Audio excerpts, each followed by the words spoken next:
سننے والی کو میرا آداب السلام۔ بارش کے بعد کی ٹھنڈی ہوا پورے محلے میں پھیل رہی تھی۔ رات کافی گہری ہو چکی تھی، لیکن مہنور کی آنکھوں سے نیند غائب تھی۔ اس کے فون کی اسکرین اب بھی روشن تھی۔ وہی تصویر، احمر ایک قبر کے سامنے کھڑا تھا اور قبر پر لکھا تھا زینب احمر۔ مہنور کے دل میں ایک عجیب سا درد اٹھا۔ احمر نے مجھ سے یہ سب کیوں چھپایا؟ اس سے پوری رات کو سو نہ سکی۔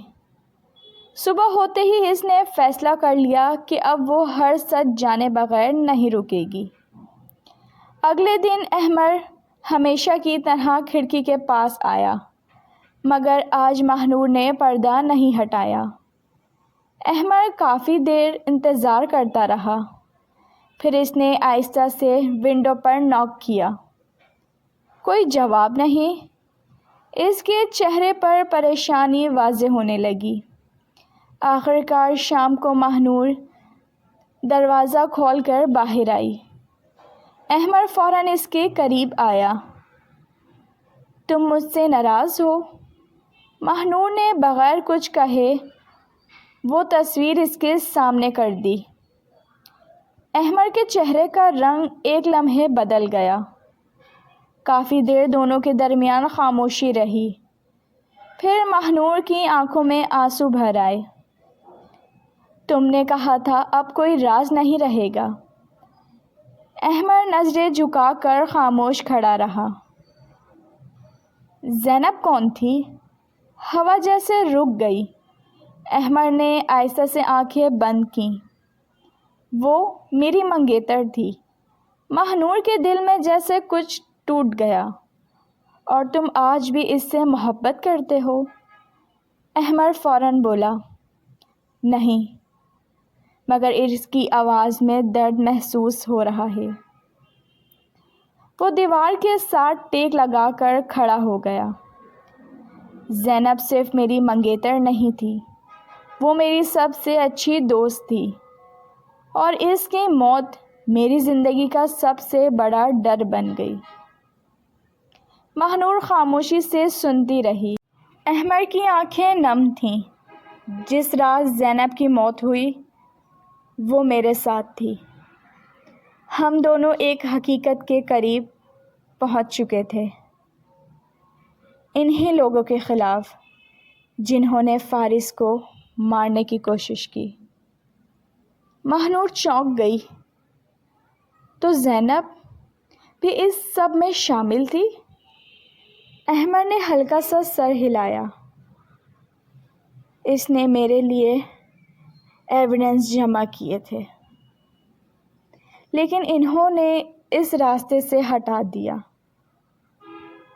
مہنور کے جسم میں سرد لہر دوڑ گئی۔ اور تم خود کو اس کی موت کا ذمہ دار سمجھتے ہو؟ احمر کی خاموشی ہی جواب تھی۔ اسی لمحے احمر کے فون پر میسج آیا۔ اس نے اسکرین دیکھی اور اس کے ہاتھ کانپ گئے۔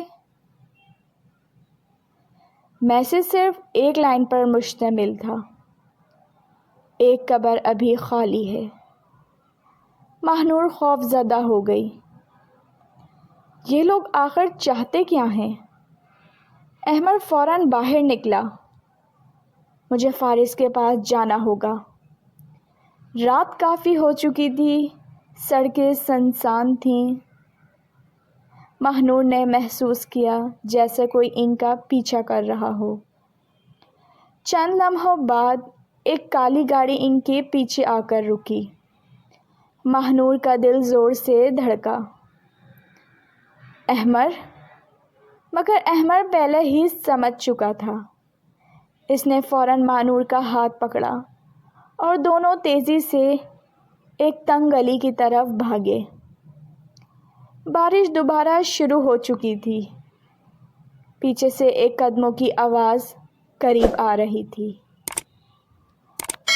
مہنور بری طرح ڈر چکی تھی۔ ہم کہاں ہیں؟ احمد نے صرف اتنا کہا، ایسی جگہ جہاں شاید سچ ابھی زندہ ہے۔ کافی دیر بعد وہ دونوں ایک پرانے خالی گھر کے سامنے رکے۔ دروازہ آہستہ سے کھلا اور سامنے فارس کھڑا تھا، مگر آج وہ پہلے جیسا نہیں لگ رہا تھا۔ اس کے چہرے پر خوف تھا۔ وہ لوگ تم تک پہنچ چکے ہیں۔ احمد اندر داخل ہوا۔ تم نے ہمیں یہاں کیوں بلایا؟ فارس نے میز پر ایک پرانی ڈائری رکھ دی۔ یہ زینب کی ہے۔ مہنور نے چونک کر ڈائری اٹھائی۔ اس کے پہلے صفحے پر لکھا تھا، اگر مجھے کچھ ہو جائے تو سمجھ لینا قاتل تمہارے بہت قریب ہے۔ مہنور کے ہاتھ کانپنے لگے۔ بہت قریب۔ اسی لمحے کمرے کی لائٹ اچانک بند ہو گئی اور اندھیرے میں کسی کی آواز گونجی، تم لوگوں کو سچ جاننے کی بہت قیمت چکانی پڑے گی۔ اگر آپ کو یہ کہانی پسند آئی ہے تو پلیز ناول نائٹ کو سبسکرائب کیجیے۔